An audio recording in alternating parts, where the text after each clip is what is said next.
mekanisme ini menurut saya lebih maju, sehingga gagasan dan pikiran yang konstruktif itu akan menjadi masukan yang patut kita pertimbangkan. Ya. Dari 3 pembicara tadi ada beberapa substansi yang menurut saya rasional, ya. Dan semuanya ini tidak berorientasi pada tendensi emosi, tapi lebih mengarah pada misi dan kepentingan bersama. Bagaimana tata kelola pemerintahan desa ini jauh lebih baik, bisa menjaga pemerintahan yang plural, tapi lebih mampu memberikan keadilan yang baik. Undang-Undang Nomor 6 Tahun 2014, di sana sebetulnya dari pasal per pasal sudah mengatur. Tadi sudah disinggung pasal 48, pasal 60.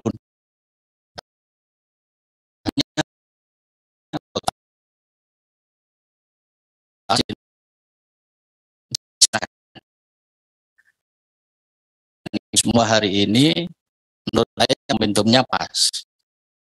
Sirkuler tentang revisi undang-undang pemerintahan desa ini sedang banyak didiskusikan, dan momentumnya perangkat desa juga menjadi bagian di dalamnya, dan hari ini masukan itu sudah diterima oleh Ketua Komisi 2.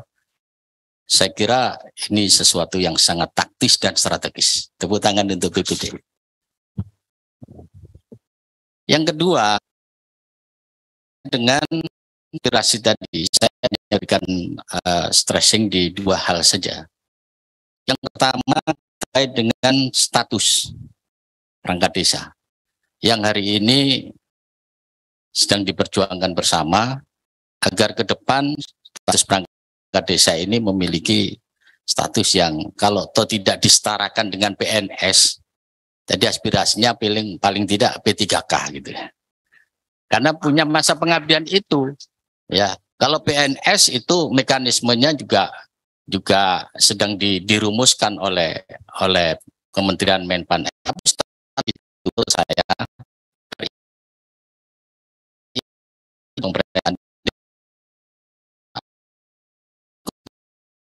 penyelenggaraan pemerintahan desa, karena di situ ada unsur sekretaris desa, kasun, dan ada lagi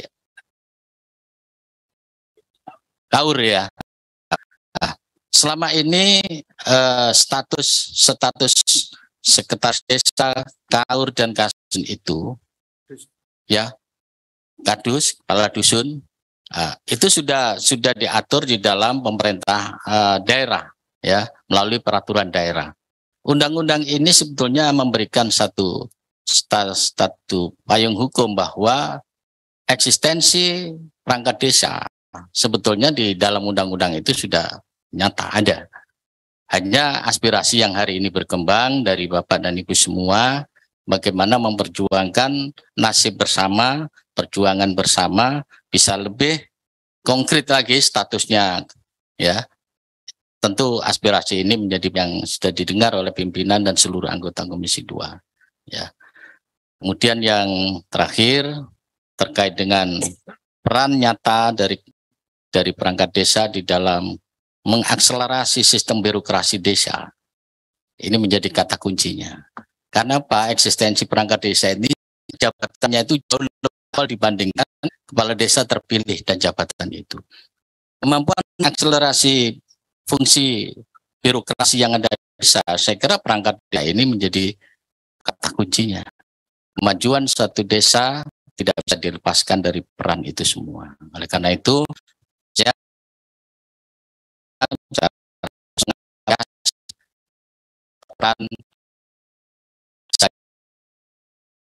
kita terus berjuang mengikhtiarkan semua aspirasi ini menjadi sesuatu yang bisa kita wujudkan bersama.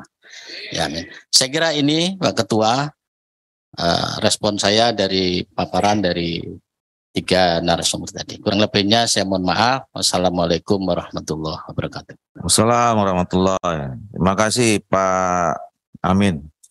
Ini gara-gara Pak Toha nih pakai fraksi-fraksi semua nih jadinya. Indonesia yang juga saya hormati, saya banggakan. Selamat datang dan terima kasih sudah memberikan kami ini berkinerja Jadi sekali lagi terima kasih. Tapi saya sebelum ke sana, saya sampaikan dulu. Terima kasih terima kasih kami kepada kepala desa maupun perangkat desa. Sejak Undang-Undang Nomor 6 2014 ini diundangkan, ini sudah menghasilkan banyak hal. Termasuk di sini ada perumusnya juga. Banyak hal. Saya lihat ini aja data, salah satu data aja. Desa Mandiri ini 2015 sampai 2022. Terakhir, Mandiri dari 174 menjadi 6.238. Desa Maju dari 3.608 menjadi 20.249. Desa Berkembang dari 22.882 menjadi 33.902. Desa Tertinggal yang semula 33.000 sekian hanya menjadi 9.000. Desa Sangat Tertinggal 13.000 sekian jadi 4.000, jadi turun. BUMDes yang semula hanya 8.189 menjadi 60.000. Artinya apa? Artinya selama ada undang-undang desa ini, desa maju. Siapa yang memajukan? Ya, softwarenya undang-undang, kepala desa, perangkat desa, dan aparatur desa. RT, RW, dan semuanya. Artinya apa? Undang-undang ini sebenarnya sudah sempurna saat itu. Tapi dengan adanya perkembangan zaman, dengan adanya fakta-fakta di lapangan, kejadian kasus-kasus di lapangan, undang-undang ini perlu diperbaiki supaya lebih baik lagi. Jadi jangan mengatakan undang-undang ini jelek.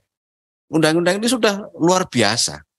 Hanya beberapa poin tadi yang disampaikan oleh bapak-bapak sekalian, itu yang harus kita perbaiki. Karena ini aspirasi perangkat desa, saya nggak akan menyentuh kepala desa. Kepala desa sudah selesai. Aspirasinya 9 tahun, biarin 9 tahun.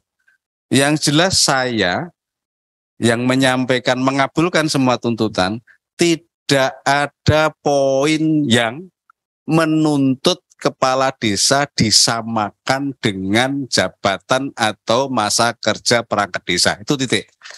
Itu enggak ada. Saya pernah jadi pimpinan daerah. Saya bisa merasakan mudini piye, bayani piye. Dulu belum ada KUR ya. Ya, KUR ada, Sekdes IP dan sebagainya dulu mau diangkat sebagainya. Nah, dari situlah sebenarnya apa yang para kepala desa sampaikan, saya bisa mengerti.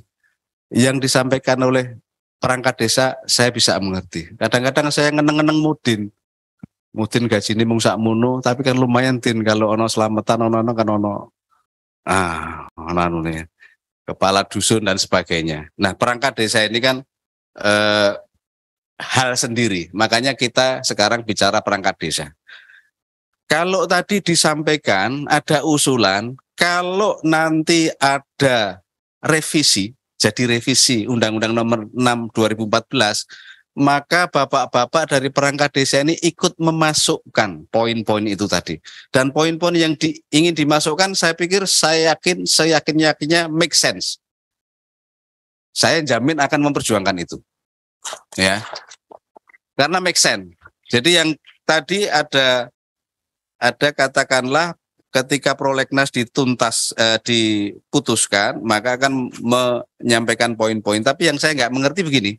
Tadi ada juga usulan, ini untuk kejelasan ya, kita sama ya, semisi ya, kejelasan status dan kesejahteraan yang jelas, perangkat desa. Tapi ada usulan juga undang-undang aparatur pemerintah desa. Ini sebenarnya lebih elegan, tapi saya nggak tahu bisa menjamin 1 tahun apa enggak. Ya itu yang mungkin panjenengan semuanya pahami ya, itu akan lebih elok. Jadi kalau presiden, gubernur, bupati, monggo dengan cara-cara modern sekarang. Tapi desa itu punya keunikan, kekhasan. Jadi nggak bisa sama-sama 5 tahun itu nggak bisa, Pak. Nggak bisa. Keunikan sendiri-sendiri.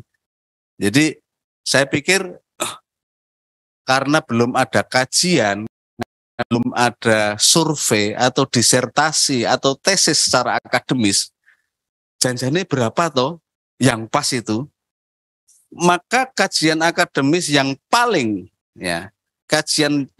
akademis yang paling hak itu adalah apa yang terjadi di desa yang dialami oleh mereka sendiri. Itu kajian akademis. Termasuk bapak-bapak ini, nggak usah kajian akademis. Bapak-bapak itu merasa penghasilannya kok kayak gini, tunjangannya nggak ada. Itu kajiannya. Termasuk kok saya statusnya gimana sih? ASN atau P3K?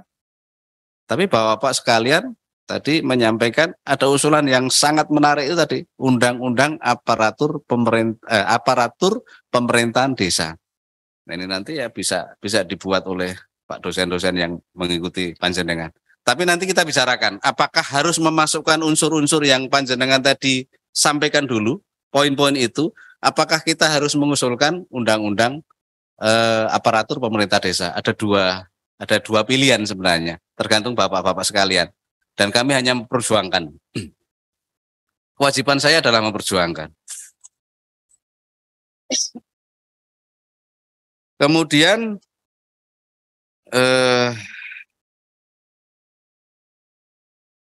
semuanya masuk akal kok. Honor insentif ketua RT RW, monggo. Ada yang sebagian ada sudah, ada yang belum ya mungkin ya, karena memang kekurangan. Mendorong pemerintah untuk meningkatkan kapasitas perangkat desa. Tapi perangkat desa itu kan sebenarnya saat ini kan luar biasa, sudah bagus-bagus, sudah sarjananya juga banyak kan. Kalah biasanya kepala desanya juga kalah sih. Ya, secara pendidikan ya, tapi secara pengalaman nggak tahu sama. Kemudian tadi menolak masa jabatan kerja sama masa kerja dengan kades sudah saya jelaskan tadi. Kemudian menindak tegas menindak tegas kades yang sewenang-wenang pastilah. Kalau itu hukum alam, Pak, itu nggak diatur-atur kan sebenarnya kan sudah ada. Kalau di dalam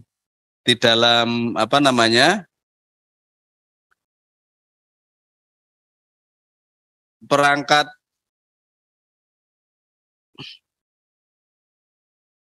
desa mempunyai hak dan sebagainya, kemudian perangkat desa berhenti karena meninggal dunia, permintaan sendiri dan diberhentikan. Oke. Nah, diberhentikan ini yang menjadi polemik. Karena satu tidak memenuhi syarat, karena diancam pidana 5 tahun, ya karena melanggar larangan-larangan itu. Nih, ini nanti menjadi pembahasan. Bisa jadi nanti ada klausul ketika undang-undang jadi direvisi, ada syarat tertentu ya sebagai konsekuensi kepala desa harus memenuhi syarat ketika mau memberhentikan perangkat desa. Atau bisa jadi dibalik juga, kepala desa juga ada yang ngontrol. Kontrol balik, saling mengontrol, bahkan dikontrol oleh masyarakat. Jadi selama berapapun masa jabatannya sebenarnya tidak masalah, asal kontrolnya kuat. Nah, ini menjadi persoalan. Nah, kaitannya dengan tunjangan hak, dan sebenarnya perangkat desa punya hak menerima penghasil siltap ya, penghasilan tetap setiap bulan, tunjangan, penerimaan lain yang sah, mendapatkan jaminan kesehatan, mendapatkan cuti, mendapatkan perlindungan hukum. Sebenarnya kalau itu dijabarkan banyak. Akan tapi tadi memang ada beberapa keluhan, termasuk misalkan bengkok dulu melekat pada individu perangkat desa, tapi sekarang dikelola desa bisa jadi tidak nyampe ke perangkat desa. Nah, ini jadi kajian juga. Ini hanya saya mewacanakan aja di kajian-kajian nanti revisi Undang-Undang Nomor 6 2014 bisa kita kaji. Maka tadi disampaikan oleh Pak Sapa tadi agar dirumuskan, Pak. Rumusannya harus sama ya. PPDI sama presidium ini ya, karena tadi sama ya. Ya, rumusannya harus sama. Jadi kita bawa. Syukur-syukur besok kalau pas penyampaian aspirasi, saya nggak menyatakan demo, penyampaian aspirasi juga sama, artinya ada rumusan tertentu yang bisa kita terima. Sehingga kita berpikir malam ini apa rumusan-rumusan itu yang bisa kita terima. Dan saya pikir ini bisa terima semuanya, tinggal memperjuangkan aja. Ya, kompakannya aja. Saya pikir begitu, Bapak Ketua. Ini yang terakhir ini.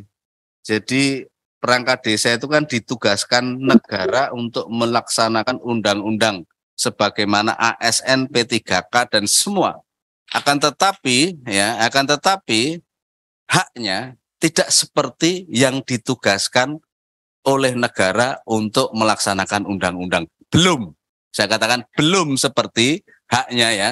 Seperti aparat negara yang sekarang ini ditugaskan untuk melaksanakan undang-undang. Paham ya? Ini kalau yang merumuskan paham ini. Jadi memang belum artinya. Tapi kalau karena belum itu, makanya kita perjuangkan agar bisa sama dengan sebagai pelaksana tugas negara yang harus diberi hak dan diberi imbalan dan diberi penghargaan sesuai dengan tugasnya. Terima kasih. Assalamualaikum warahmatullahi wabarakatuh.